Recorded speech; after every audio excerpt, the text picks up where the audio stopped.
Welcome to my basement, everybody. I couldn't think of two better guests to have on the show this week than Kit and Krysta from the Kit and Krysta YouTube channel, and you know them as Nintendo stalwarts. It's Kit Ellis and Krysta Yang, and we are going to talk about them, and we're going to talk a little bit about Nintendo. It was the Nintendo Direct to end all directs. What was a good one that happened this week? It was a lot of fun. We'll get into some of the announcements there, but first, let's find out a little bit about Kit and Krysta. First of all, how are you guys doing? How's everybody doing today?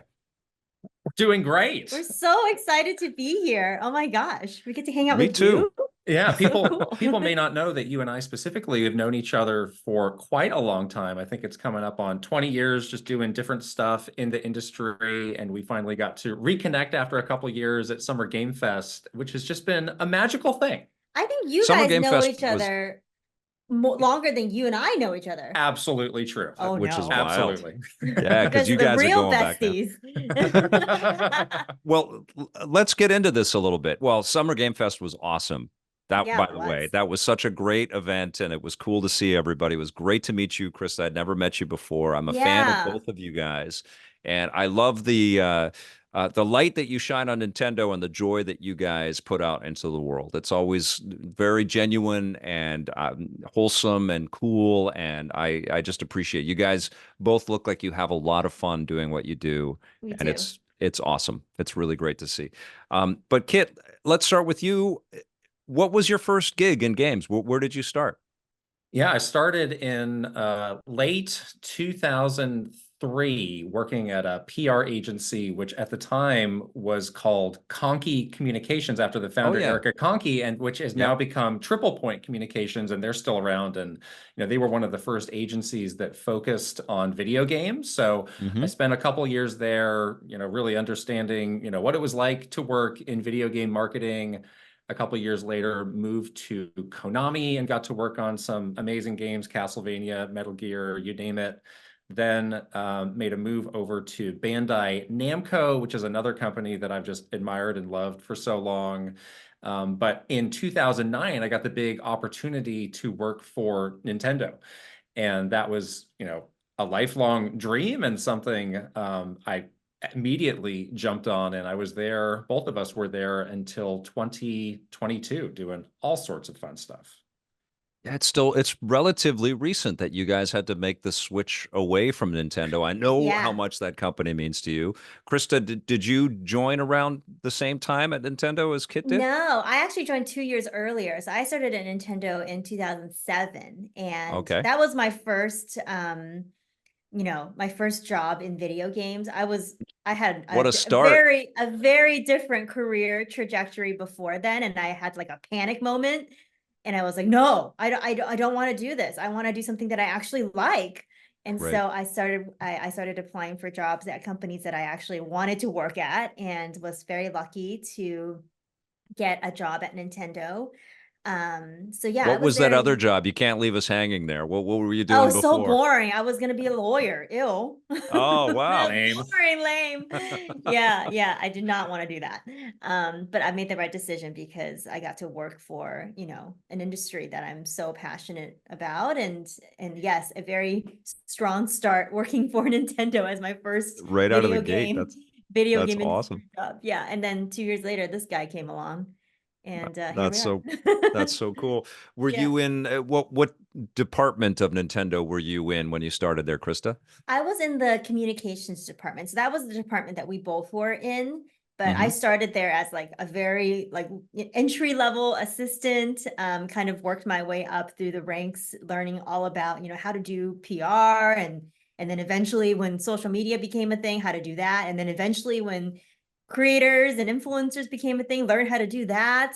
Um, so really, yeah, grew my career at Nintendo from like a very sort of entry level point to where I was before I left. I was the senior manager for influencer relations. So it was That's great. I amazing. learned so much, and got to do and work on so many cool things. And when we left, we really were passionate about taking all of our Nintendo experiences and all the things that we were doing there, but doing it on our own and getting to be creative and have just like, pure creative license, and doing this independently. So yeah. That's so cool. How did you guys kind of create the partnership? Was that something that Nintendo executives or some of your colleagues kind of suggested, or did you guys come together and pitch the idea of doing content together? How did that all happen? Yeah, so this would have been in 2013 is when we started Nintendo Minute, which is the show that we did for, many, many years before we Never a left. minute, by the way. It was never a minute. Spoiler alert. Nobody specifically set out and said like, yeah, you should do this. But we both recognized that, Nintendo was making these steps into social media and specifically, was getting more active on YouTube. But the things that they were posting, it was mostly game trailers, which were great, posting commercials. It was like, we're taking inventory of what was happening in the YouTube space and thought like, gosh, the company could really benefit from something that had a bit more of a personal touch. Yeah. So, we just put together this proposal for something that we thought would be cool, something that we would want to watch. And, it went all the way up to Reggie and he said, well, let's test this thing out and see how it does. And it ended up being something that we did for years and years and years and came to really love. I think we were very fortunate, that we were at that early point and there was not as much scrutiny on everything and people were not trying to overanalyze what was happening on the Nintendo YouTube channel and read into every little thing.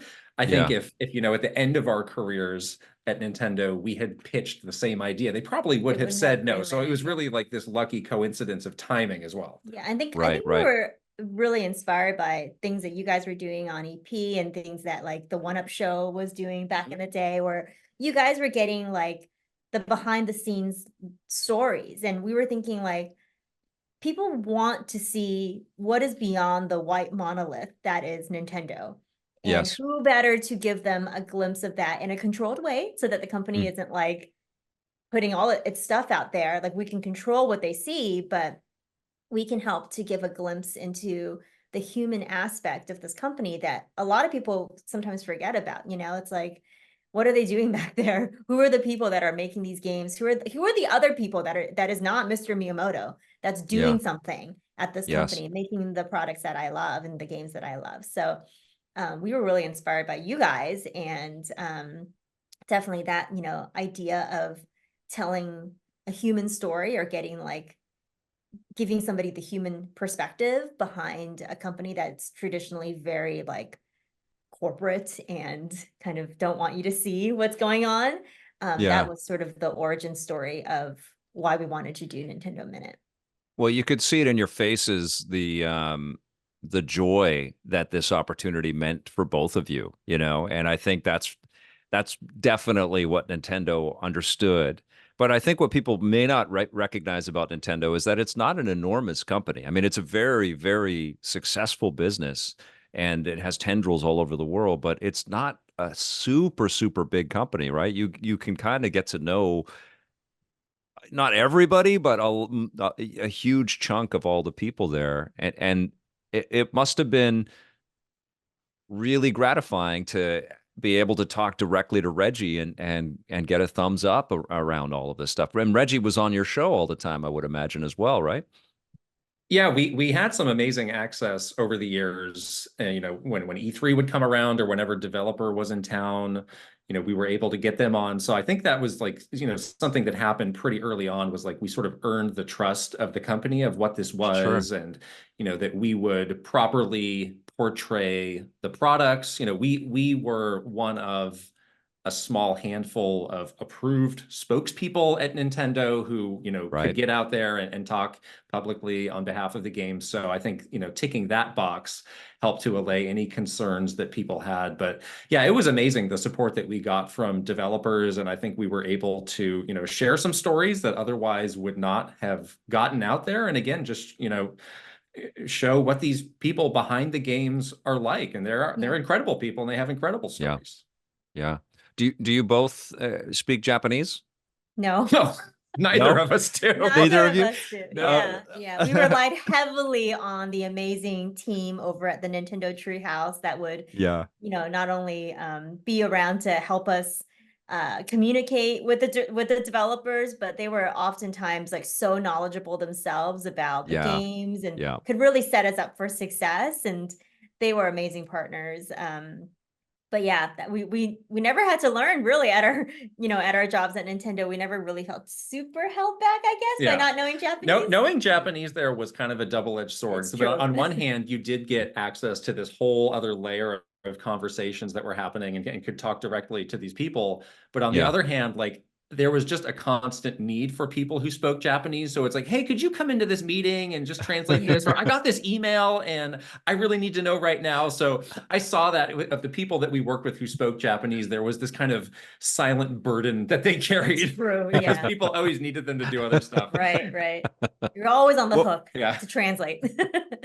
what was the ultimate episode of Nintendo Minute? What you might have totally different ideas about that, but what was a thing that happened on the show or through the show that just filled you with so much joy, that you still think back on? I think getting a chance to film inside the headquarters in In Kyoto was Kyoto? pretty cool. That's so great. There is no footage except for that video that doesn't exist anymore Oh, of man. the inside of the Kyoto office. I mean, we didn't get to film everything, but I can tell you that office is not that interesting anyway. So what we Right. showed you was pretty much it. Otherwise, you're looking at white hallways for like days. But Yeah.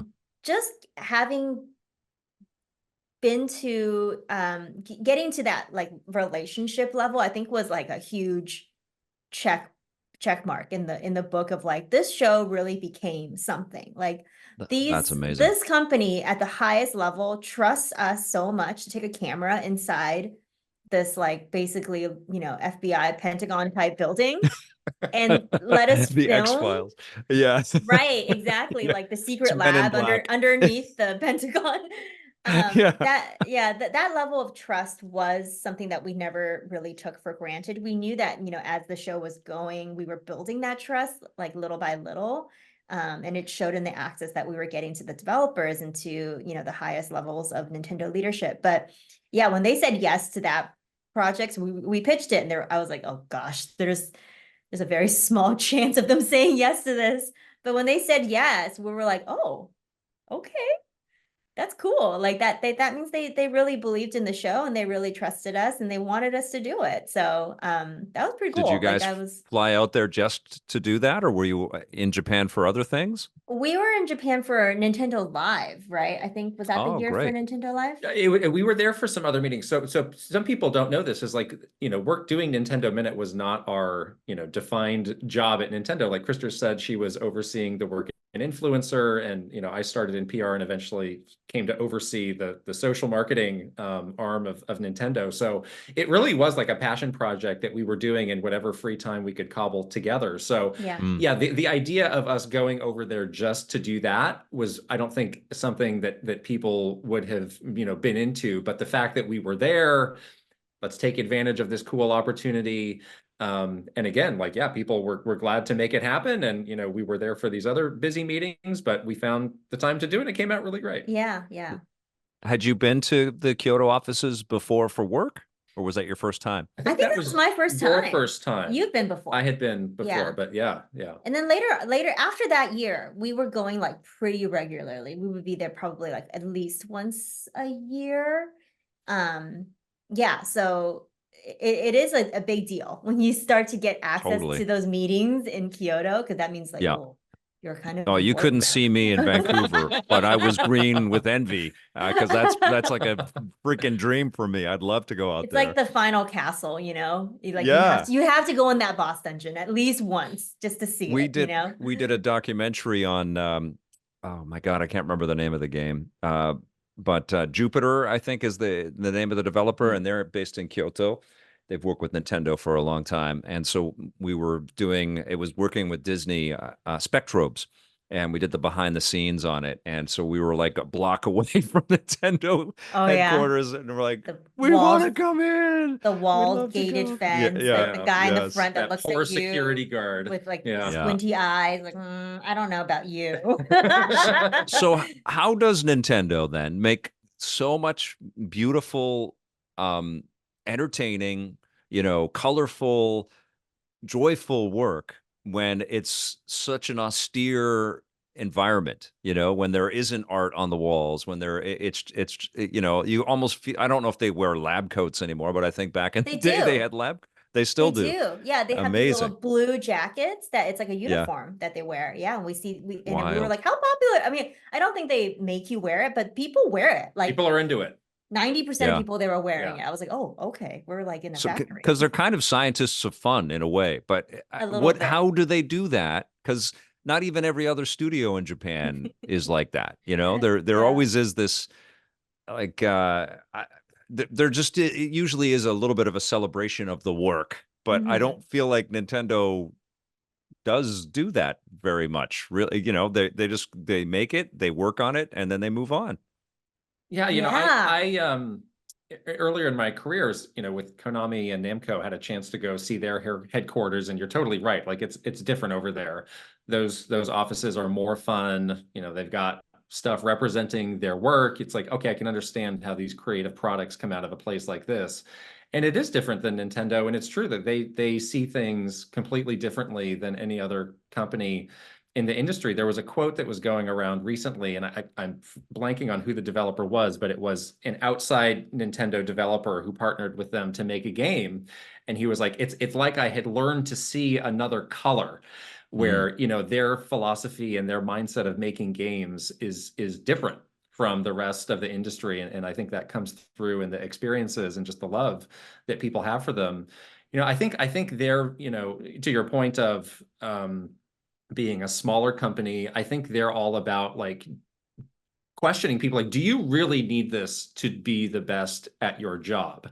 It's like, Right. do we really need to hire 20 more people, or do we just need to get the best ideas out of this group of people? So I think that philosophy kind of carries over to their facilities too. It's like, we have given you all the tools that you need. It's like, yes, we could slap posters everywhere, we could do this, but is it actually making a difference? Like, let's focus on what actually matters. So that Right. mindset of looking at things differently extends to all aspects of it. I think the other thing that I felt was very prominent when we were there is they are very good at blocking out other distractions and opinions. Mm, Like they had, like the developers, they just like have an idea and they're almost like so innocent, like they don't see any of the other things around them that could distract them from that idea. Even right. other developers at Nintendo, like we were like always surprised when we say, oh, Mario developer, did you play the new Zelda game? He was like, what Zelda game? No. Yeah. They're just so singularly focused on Mm. their own brilliant idea that like they innocently like live in this world where that is the only thing that matters, and they will just see that through to the end. So whether that's a good or bad thing, not to let things sort of come into your scope of perception, I do think it's making it so that they have these very uniquely Nintendo experiences because they are Yes. truly not that influenced by other things around them, other people, other games. They just have an original idea and they're gonna do that original idea. So I it think was it's amazing to clearly see a it. good thing. I mean, I Yeah, think It's working. it's working for it them, has, right? So yeah. great. Yeah, and what's Yeah. crazy is like you can pick up a Nintendo game from any era and you can see that same level of craftsmanship, whether it's a 1980s game or something out of off the GameCube or a brand new one for the Switch. Yeah. It's such a very, very special company, and Yeah. I would often, and I'm sure I brought this up with you, Kit, because I remember Konami HQ in San Francisco or in the Bay Area was a little austere. It wasn't really filled with lots of color and stuff. And I'd just come from something like Electronic Arts, which was spending a ton of money on their lavish, lobby, or the walls would be covered with all kinds of concept art and stuff, all these great angles for TV. And that was always my perspective. It's like, guys, We didn't like, have can we that. shoot with some stuff in the background? It's going to look really No. cool. Like, and yeah, Nintendo would be like, yeah, we got these white things and we got these white things over this way. I would get lost constantly when I was there because I never knew where it was because there's nothing on the walls to tell you where you were. You come out of the Yeah. bathroom and be like, wait, well, how do I get back to the office? It's hilarious. It's totally Men in Black. I love it. It's totally Men in Black. But Nintendo does a lot of things outside of like Nintendo Live, just this free Mhm. event to just celebrate their work. That's impressive Yeah. and very cool. And there's lots of other companies that could do something very similar to that, but choose not to or opt not to. But the Nintendo stores are awesome. That whole night. Now we've got theme parks and we've The got theme movies. park's amazing. Yeah. I mean, and Nintendo's full focus is just to craft this work and inspire us with this work. And the other companies have a lot of distractions. They've got a lot of other things going on, Oh, yeah. and yeah, there's a purity to this distraction-free attitude around making Exactly. this fun. Yeah, that's Yeah. really cool. That's amazing. How tough was it for you guys to correct me if I'm wrong, but I think the decision was that the Nintendo Bay Area offices were closing and the opportunity existed for you to move up to Washington, but you both opted not to join Nintendo at Redmond, and so you had to leave. So talk to me a little bit about that time in your lives. Yeah, that was September 2021. We learned that they were going to be closing down that office, and Yeah. everybody had the opportunity to relocate to Redmond if they wanted, which was, a very generous offer Mhm. from the company. But everybody had different types of soul searching to do. Yeah. And, for the two of us, we talked about it obviously immediately, and I think very quickly came to the conclusion that, we had accomplished pretty much everything that we had wanted to do at the company, and there were some other opportunities on the horizon for us that we really wanted to explore. And quite honestly, didn't like the feeling of uprooting our lives for a job. And I think a lot of other people have been in that position. So everybody made their decision, based on their own criteria. And there are a lot of people who did make the move and who are very happy with it. But for us, it just felt like the right time to try something different. Yeah, I think it was almost like a sign from the universe to do the next thing because we were there. Yeah. We had been there for so long. I had been there like my entire career, basically. And there's been other moments where I thought to myself, like, when is the right time to leave and pursue another challenge? Mm. And none of those moments ever felt like the right time to do it. This time it was like the neon sign from from the universe saying, leave the nest, do it now. This is your sign. And I think it really manifested in like a very easy, I think we made the decision in like 10 minutes. Like, I'm not Yeah. exaggerating. We literally were like, so do you think we should just like do our own thing? And then we were like, yeah, okay. And that was it. That was the end of it. It was not like this long like discussion where like, oh, we got to pitch each other on, doing this. And nobody had to twist the other's arm. Right. Right. To get them to buy into this idea. And Nintendo gave us a lot of options, honestly. Like they were like, you can move up to Seattle and join us. They were like, there's also remote options available to you. So we could have stayed. Like it wasn't like one of those things where it's like, you can't stay here. They Yeah, definitely yeah. courted us to stay. And Oh we're my like, God, that's an excruciatingly tough kind of But it thing to Yeah. but it wasn't. You guys but it just knew. wasn't. Yeah. It wasn't. Yeah. And it was like a happy thing too. I was like, I really feel like I think we both felt this way, but like we both feel like we just like accomplished so much at this place and we learned so much and these experiences were amazing. But like Yeah. we did it. We like checked every box on the Right. list. So the decision didn't feel hard. And then we talked to Reggie as well, because he Yeah. went through a very similar thing when he retired. And Yeah. I remember like talking to him for hours. Like, so what like, He's such a good guy, he's isn't he? amazing. He's like our mentor. Like we Yeah, love he's him such a to good death. guy. I know. He's Amazing. yeah. Yeah. So we asked him a lot of questions about like his mindset, like when he was making his decision to retire, like what did that look like for him? And we really were inspired by what he was saying, which was like, I wanted to leave the company while it was on top. I felt like my work was really done and I wanted to move on to other important things in my life and like take on a new challenge. And I was like, that's what it feels like right now for us. And So having that kind of validation, and of course we asked him like, should we do this? Like, do you think we can? And he immediately was like, absolutely. Like, of course you can. Yeah. And having that vote of confidence was like kind of like the last thing that we needed. And after that conversation, we knew this was the right move to just That's awesome. move on. Yeah. I excuse me for not knowing this, but are you guys a couple off screen too, or are no? Okay, I didn't know, but you both knew that you're kind of partners. You're tied to Yeah. working together. Right. Yeah. Exactly. And it's Yeah. great because, you know, we've worked together for so long, like this, it's just two of us doing this work. I know, right? And, you know, we create the content. We also have another side of our business where we're consulting with a lot of indie game companies and giving that marketing expertise that we have.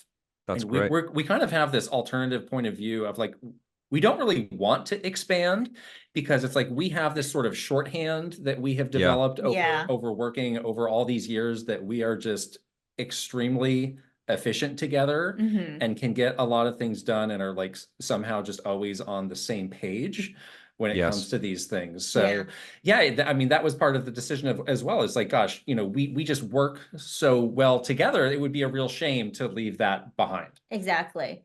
And somehow like you were talking to us too about like how making content is such work. It's like it is. People think, oh, it's so easy, you're just making a video, whatever.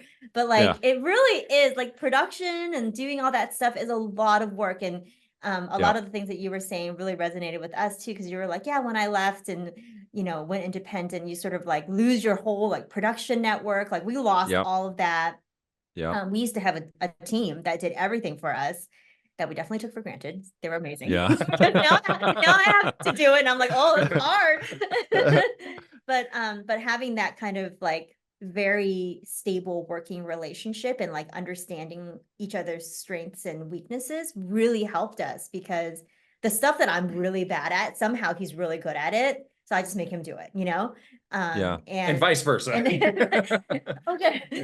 So somehow it really works with like a two-person team, because like we all have our strengths and weaknesses, and it's important for you to find like a business partner that can help you with that, you know? Totally. So what an incredible singular story you guys are. I know. mean, that's so freaking cool. And did you have that sort of instant connection when you first started? You know that you would be working together, or was it no? Okay. What was it? A little friction at the beginning? I'm actually curious about your first impression of Kit. Oh, here we go. Yeah. Because I had a very interesting first impression of Kit that is not the person I know today. But the look on his face. Give me the honest answer. What was your first impression of Kit? I always thought of Kit as very straight-laced and very, you know, straightforward, and always wanted to help with the projects that we had. But also, I always aware of the, you know, the practicalities of, you know, one of our crazy requests. And I can't remember you ever saying, no, we can't do that, or no, we can't shoot that. But you always came off like you were trying to make it work for everybody. And sometimes, you know, we would, I don't know, whether it be like, okay, we want to shoot this interview. I don't know if this ever happened, but this did happen with PR folks sometimes. We'd like to shoot this interview in the parking lot so we can have the background of the building out there. And we'd get told, no, you can't, because we don't have the permit for you guys to have the camera out there. And then sometimes security guards would come out and stop us, and we're like, we're just shooting in the freaking parking lot, you know? And so I'm projecting, because I don't know if there was ever any specific moment like that with Kit, but I would feel like Kit would try to make it work for all parties, and he just seemed like a good guy, always just a good guy, good solid guy. So I'm deeply introverted, and you know, which might surprise people, because you know, when we do content, it's like, well, I've known her forever, so I can talk to her like this, and it's easy.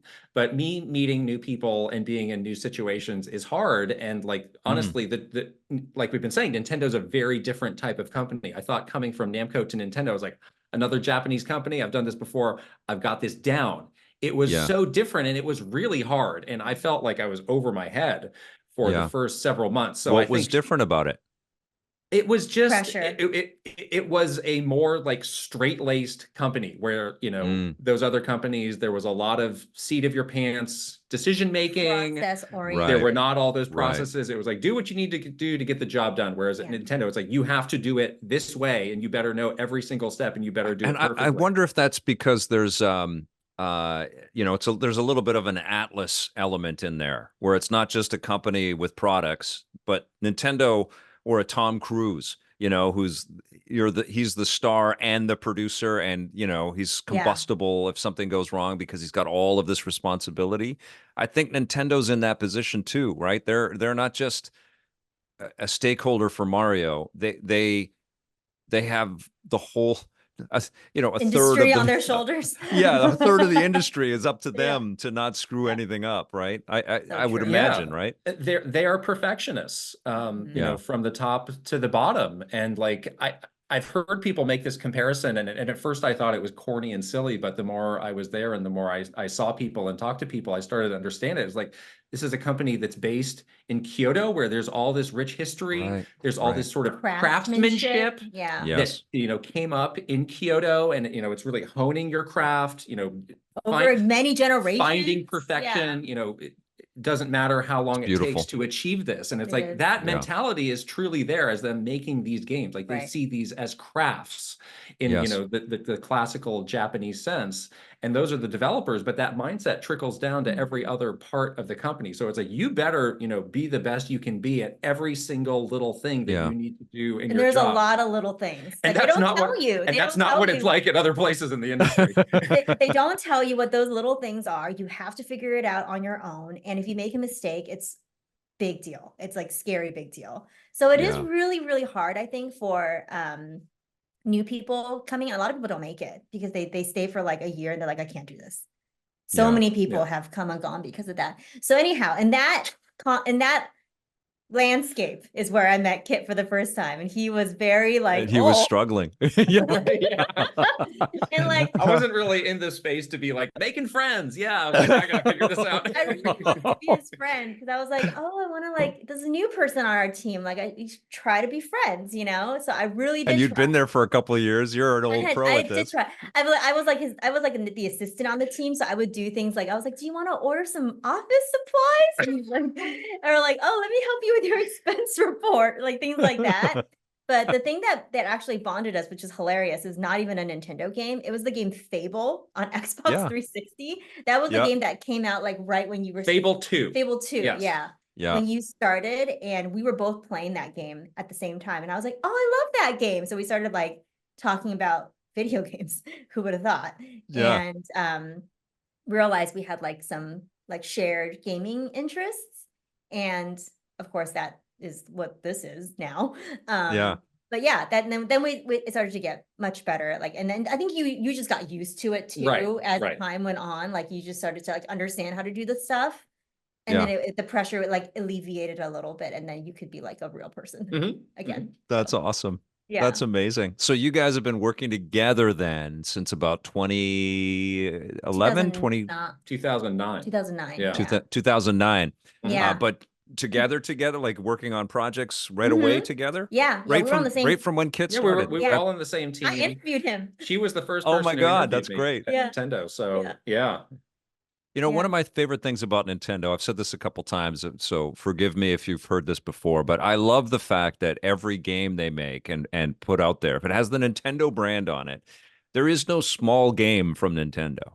You know, every launch of something on NSO is really cool. The one that really kind of underlines it, though, is that Endless Ocean Luminous, which is a very cool game if you want that kind of game. But I love that from Nintendo, it's like, here is Endless Ocean Luminous, and it's like a gift from Nintendo, and they treat it as if it's Zelda, you know? And I love that kind of commitment to just honoring the work every single time, you know? And they know they've got the bangers and that they've got Metroid in their back pocket. They know the you know, where things get placed in a Nintendo Direct. But I also love that they say we've got this special project called Endless Ocean, you know, and you should play this on your Nintendo Switch. And I don't see the other companies kind of thinking in quite that same way. You know, I think that Yeah. there's always a tip of the hat to the indies and the smaller, but you guys know what I'm saying. Nintendo really treats every one of their properties as because they don't know. I think that's part of it too. You know, I remember when Pokemon was launching, and you know, I was friends with all the Nintendo Canada people and stuff, and interviewing Alan Bellardinelli, who preceded you guys at Nintendo. We were all pronouncing it Pokemon, and it was all wrong and everything. But I remember people like we don't know how this is going to go, you know, but they put it out like it's a special gift and it's from this hallowed brand, and lo and behold, it is a mega thing, you know, that changes lives, you know, becomes an industry unto itself. And I think that's also a very healthy way to think about all of these things. I think even with Splatoon, I mean, it's as tried and tested as the gameplay is before they finish and put this out into the market, I don't think they know if they're going to be able to make 3 of them, you know, but it hits, you know, and I think they treat everything like we don't know. It could be a huge hit. Please enjoy our game, you know. I just I love that. Yeah, there's Oh, a phrase in the industry called pack and ship, They don't believe in which that. yeah, which means once the game is done, it's not going to get any marketing support. You know, ship it out to the retailers, and you know we'll see what happens. yeah, And in my time at Namco and Konami, like 80% of the releases were pack and ships. It's like, oh, if we're right. going to make a big effort, like we're going to concentrate that on, you know, the Metal Gear or, you know, the Tekken type game. And Nintendo does not do that for anything. Yeah. Hmm. Every Very busy. every game gets its Yes. own dedicated launch campaign that goes through a I ton of love that. scrutiny. And Yeah, it is great that every game, you know, does get a chance to get out there in the best possible light. But it was It exhausting was for exhausting. us to yeah. get it. Like, It was like Well, on the other 200 side, I launches. love it, but I know Yeah. it's a lot of yeah, work for you yeah. guys. I mean, we don't have to do it anymore, so now we love Yeah. And there would be it. Yeah. conversations of like, yeah, okay, you guys are busy. We have more launches than ever. Like, what can we do? And like sometimes people would bring up that possibility, and it was like, we just cannot do that. You would Like, get like laughed out. we owe way. it to that developer who made that game Yeah, to to give do this Yeah. it. game a shot. And I do respect that. Yeah, Yeah. definitely What's was. Like we call it the campaign treadmill because it was never like once you're you never launch off. it, you would launch like Yeah. a triple, you would launch like Smash Ultimate, and you're Yeah. like, okay, I get maybe like an hour before I need to do the next thing, you know? So it was such a grueling thing, but then at the same time, you're like, no, we should do it. We should do it. Like we have to give this game its, you know, Yeah. its time in the sun as well.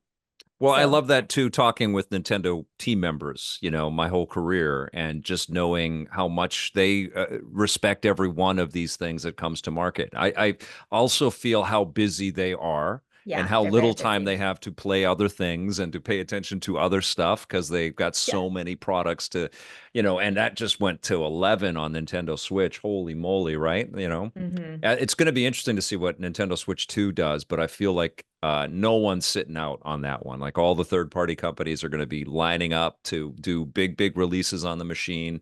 I think For it's going to sure. be massive. Yeah. What's it like now working with Nintendo for Oh, you we guys? don't work with them. No, you just don't. You don't talk with them. You Only don't off the review their record. games. No. I mean, we have friends who are over there that we're in touch with, but like in an official capacity, like they don't send us games. You know, we don't get invited to their events, and I can understand the rationale Yeah. of like these But you're media now. people were official spokespeople. And now, no, now they're on the other side and they're speaking Yeah. more openly and honestly about it. And I think they probably Mm. wouldn't want people to get confused. Of like, wait, they said something that was critical at Nintendo, but they still work there, maybe. I don't know. Yeah. So Yes. I can Okay. get it. Like, it would be great if they did, but it's certainly not holding us back from doing, you know, what we want to do. We still play Yeah. the games, talk about the games, and we've, you know, created this incredible community around it. So I wouldn't say that like we're losing sleep at night over it. Right. Right. And the road is long, and who knows if 5 years from now or whatever, So or 2 years true. from now, right? So You might true. end up having So a true. totally different kind of thing there. Yeah. What a Yeah. story though. That's amazing. And so what are you putting together in terms of content these days? Because I know everything is kind of wide open for you. You talk about all of the games industry. I saw you at Summer Game Fest. What do you guys kind of focus on with the video content that you put together? Well, what was interesting when we started this was like, okay, there'll definitely be an interest in a type of content that's basically what we were doing with Nintendo Minute. People will probably want to see us doing more things like that. And it Yeah. turned out to be completely the opposite, Yeah, where, totally. we would release videos that were in that style, and they were not doing as strong as other things like us reacting to news in the industry, or we have our weekly podcast, which is, far and away the most popular thing that we do.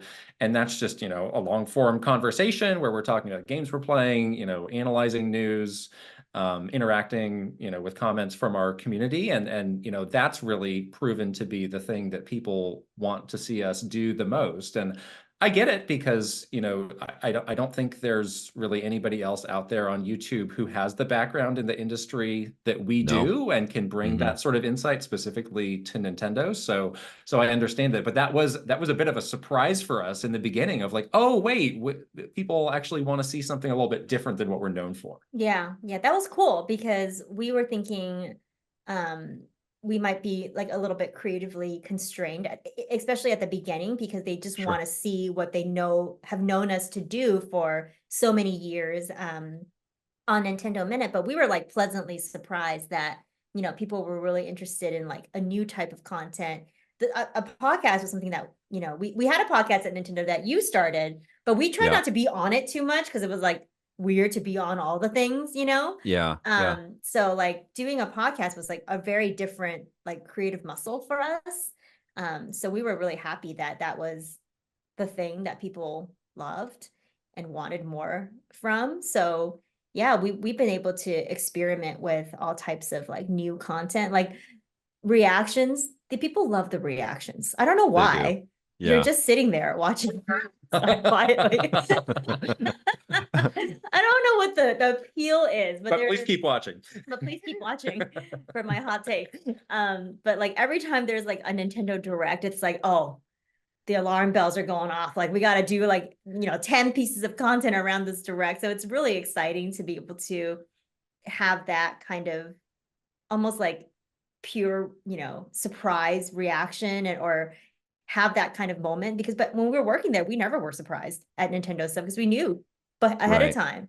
So now we get to like actually do a reaction video and it's, an actual surprise. Like doing these new types of content has been really, really fun. And I think it's great that we now have the ability to do that. That's awesome. Has Kit changed a whole bunch since you first met him, Krysta? After that first rough couple of months, he has not changed since then. So, like after we became friends, like I don't think that you really changed that much. Like you're definitely still like very, very much like the same, personality. There you have it. Yeah. You had to crack the shell. That's a crack shell. Yeah. A very weird shell.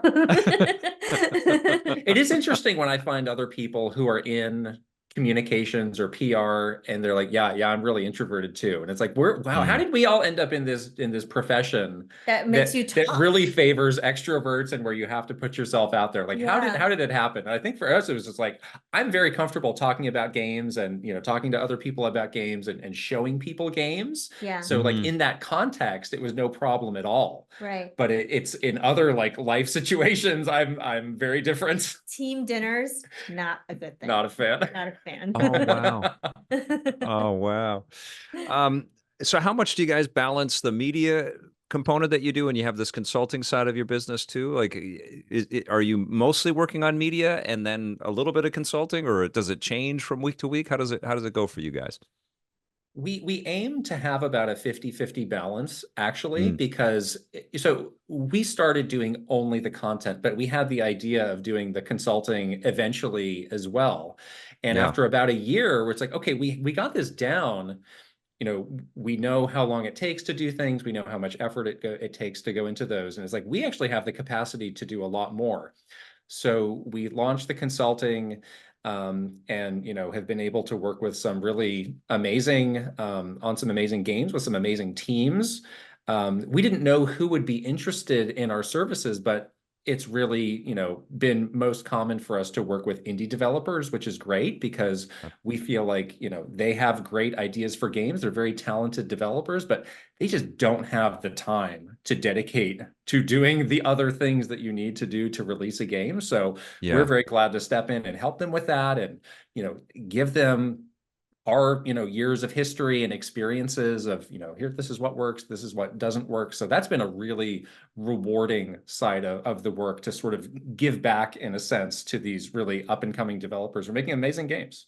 And that's the side awesome. of the industry that I am really, really inspired by. And like, yes, working at a AAA, like storied, like just revered place like Nintendo was incredible. And I really learned like so much from them. But I think the industry right now is definitely in a place of transition.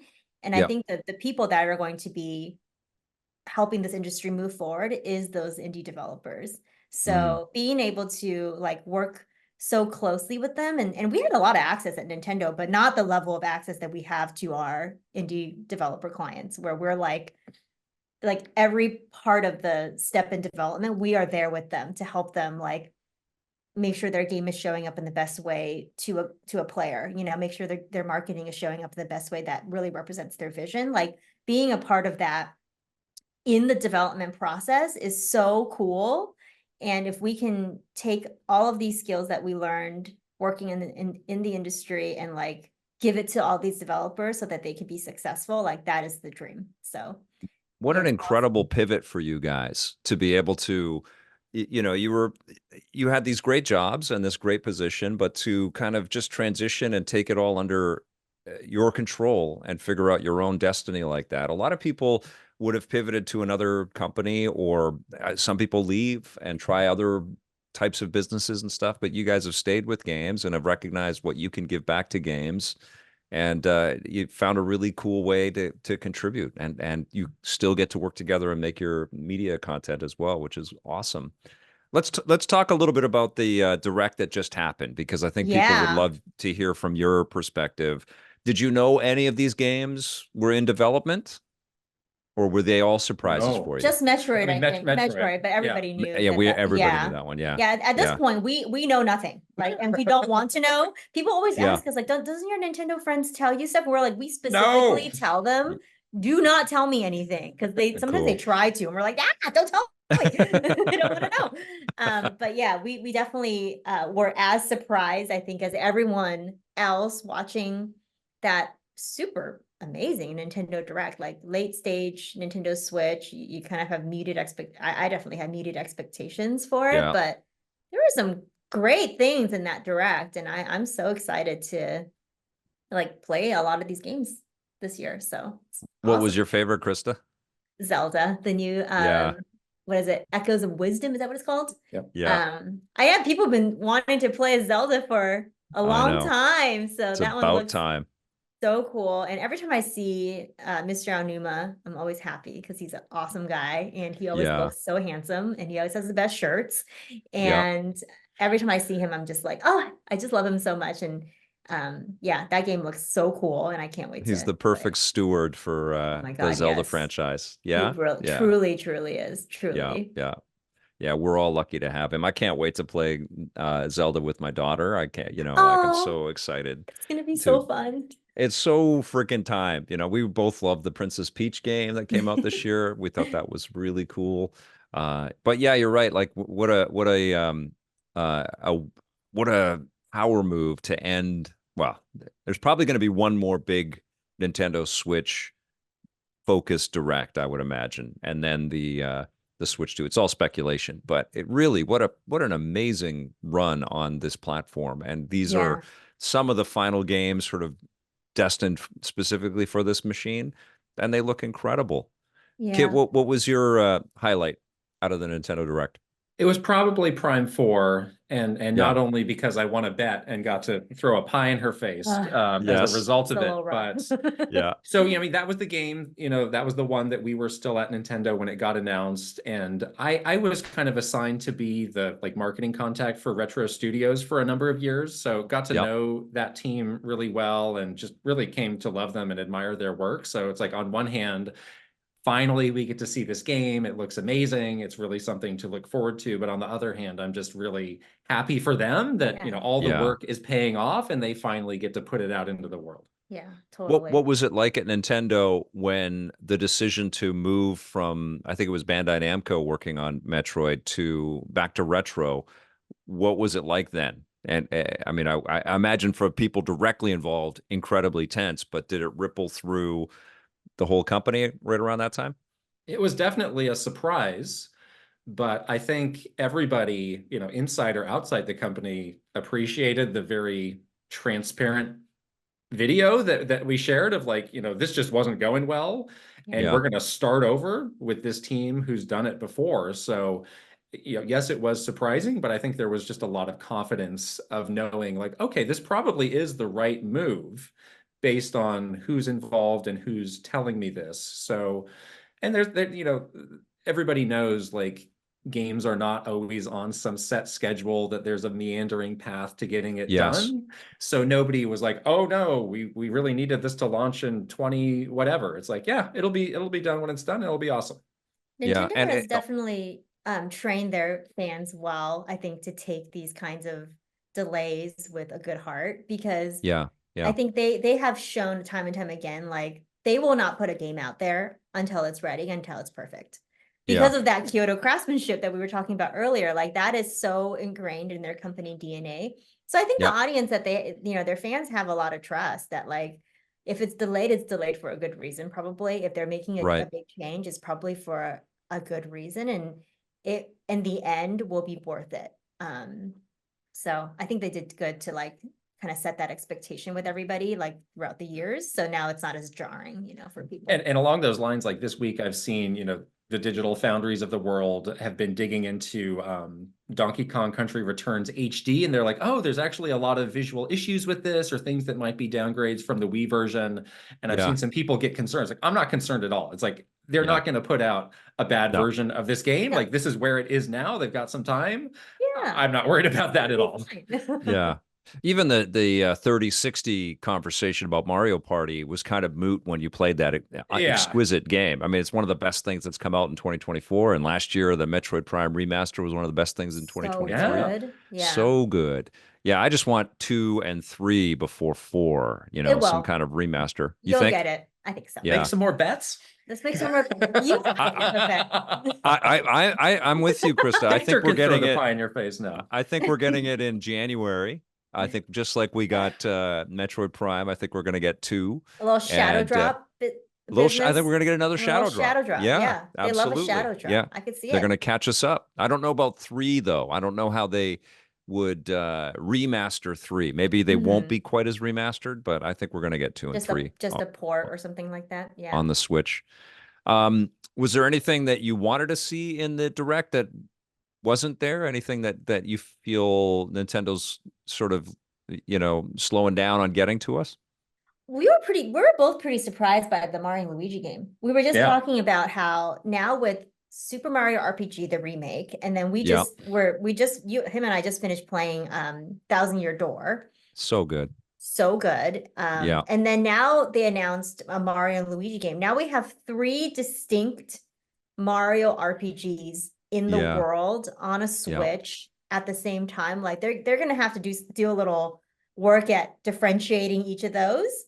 But kind of cool, and, you know, just unexpected to see so many RPGs, you know, Mario RPGs out in the world, which is pretty cool. And Mario and Luigi is brand new too, which is awesome. You know, we thought that studio was gone. So we thought that franchise was dead, but they brought it back. It's so cool.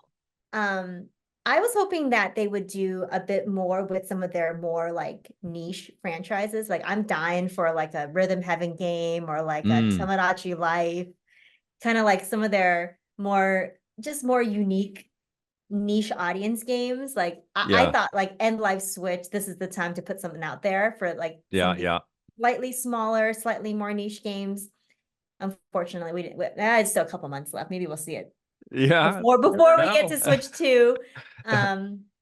But yeah, that was the only thing that I kind of missed. But I thought the Direct was amazing. So it was really good. They did great. Yeah. Okay, was there anything that you were hoping for or anything that shocked you? Well, there have just been some games that have been rumored for years, like the remakes of Wind Waker and Twilight Princess. Yes, yeah. That I've just become a bit tired of even talking about these games Yeah, because, they're like, well, over if these now. exist, we'll get them when we get them. But and Yeah. the fact that we got a new original Zelda game in a style that people had been asking for, it's like hopefully that pushes those to the back burner because it's like Yeah. we've had those experiences. Sure, we'd love to have them again, but you can get your GameCube out and you can play those. So Wii U. Yeah. I'll always Wii U out. I'll always prioritize a new original experience over something that I've played before. Right. Yeah, for sure. I would love a new Star Fox and a new yeah. F-Zero, We both played Star Fox Assault for the first Mhm. time, like 3 weeks ago, which we on were the like Wii U, right? GameCube. That was the GameCube Oh, one. GameCube. Yes. Right, And right. we were so like pleasantly surprised at how amazing that game is. We're like, oh my God, make another one of these. I know. Well, They that really should be on should. the Switch too. I'm They all gotta for put that these on Switch too. GameCube games on Switch. Yeah. What do you Yeah. think Switch 2 has got to do to, I mean, we can all kind of, have the conjecture right now that it's going to be massive, but what do you think they have to do to kind of next level this whole idea? What do you guys want to see? Let's start with you, Krista. I mean, I feel like they're in such a different position than the Wii U to Switch transition, which we were a part of, which it's like Yeah. we cannot like move on fast enough from this thing that wasn't working to a thing that we knew was going to be a hit. Yeah. They're in a different place Did now. you guys always know that it was going to be a hit? When we first saw it, Had Yeah. a pretty good feeling. pretty good feeling. Yeah. Oh, great. It was such That's a different awesome. feeling from Wii U. When we first saw the Wii U and we first heard like the name and how they were describing it, we were like, oh no. Uh-oh. We're Yeah. in for this is gonna be a problem. And we were so That name nervous. did not No, do did not do it that any console favors. any favors at all. Yeah. No. And then we basically came into the room when they were showing us Switch for the first time, and we were so like pins and needles nervous, like please don't let it be another Wii U situation. Oh, And it wow. was the complete opposite. So we knew it was going to be a hit. But they're in such a different position because the audience base for Switch is huge. And now the job for them is to like transition that audience over to Switch Yeah. 2. Yeah. And how they're gonna do that, I mean, they got a couple like levers to pull, like the backwards compatibility stuff, and they're gonna have to do something to bring that audience and give them like an incentive to buy this new thing. Yeah. So I'm curious What do you to want them to see. do? I don't want them to change it up too much, honestly. Like I kind of Yeah. like the form factor of Switch. Um, the obvious things of like catching up to the current gen would be nice so that some of those third-party games can run well on a Nintendo system would be nice because it's getting a little shaky now in the late cycle. Hmm. And like maybe some like ergonomic things, but I honestly I'm like, don't rock the boat. Like Hmm. don't get zany and make me a cardboard Switch too, because I don't want that. Don't get kooky and put like a handle on it because I don't want that. Because Nintendo can be like a little weird sometimes Yeah. and like get Yeah. a little gimmicky with their stuff. Experimental. Very experimental. And sometimes it works and sometimes it doesn't. And I love it either way. Yeah. But like for this one, I'm like, just don't mess with it too much. Like you got a good thing going. Like just transition the people over in like a seamless way And call it Switch 2. Don't even like call it super I love Super Switch. Super Switch. Yeah, don't But call it that like Switch also U. no. But I think Super Nintendo didn't sell as well as Nintendo. Yeah, yeah. And True. I think they should just take a page right out of the PlayStation playbook. That 2 Exactly. is a great signifier that we're upgrading and it's a Yes. new experience. It's very simple Right. for a consumer to see that and appreciate that. I don't Right. want it to be a weird new name, Exactly. Don't like Yes. overanalyze. Don't over-engineer Yes. this. Just Yeah. keep it simple. And like Yeah. people are gonna get confused either way, It's you so know? crowded out there. Yes, And it's it so should be just crowded. And it's clear and in the handheld space, which they really exploded. There's all these portable PCs. They're very cool, but Nintendo's got this space, and they should try to keep that group and say, oh yeah, I got to get the new one. I mean, look at how many yeah. people bought a PlayStation 5 because it's the PlayStation 5, and how Yeah. I think honestly, the Xbox branding has not done itself any favors either. It's It's a confusing. kind of a confusing spiral that you go in. XS, where are Yeah, we? I don't know, yeah, yeah. They're And learning that lesson. if it's confusing for us and we live and breathe the games industry, then think about how confusing it is for like anyone Totally. else out there. That's So been my whole career, with the content that I make, is like trying to boil it down for busy people, like yeah, that's what our TV thing was about. It's like, we know you're busy. We know you have a million things to pay attention to, but right, don't skip this cool stuff and try right, to right. simplify it for people. Kit, what would you like out of a successor for Nintendo Switch? I think they just Two need to screens, not take double their screen? foot off of the gas, because if you look at gaming history, like it's very hard for the console that is on top to stay Yeah, on top when they I switch to the know. next generation. And a lot of times Yeah. it's because like they make these concessions of like, well, this thing that we had to do to get there, maybe we don't need to do that anymore. We don't need to try so hard on that, or maybe we Mm, can jack up the price, like the PlayStation 2 to PlayStation 3. Surely people will pay $600 for a PlayStation yeah, 3 because they love their yeah, PlayStation 2. So they just need to keep like the eye of the tiger and stay really competitive, and not, assume that they're going to carry over this audience, or that people are going to, just jump onto this new thing. It's like they need to try hard to make this as appealing as possible. yeah. And what do you want out of Switch I'm in 2? the same boat of like I would just like a continuation evolution of the current Switch. I don't put myself in the category of people that are like dying for the next piece of hardware, because it's like I still play Paper Mario. It's like this is still great.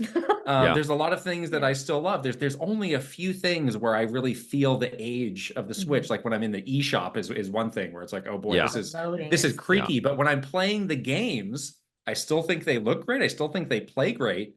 And like they don't, like, to your point about the portable PCs, like those are popular, but I don't think they have like a direct competitor with the form factor.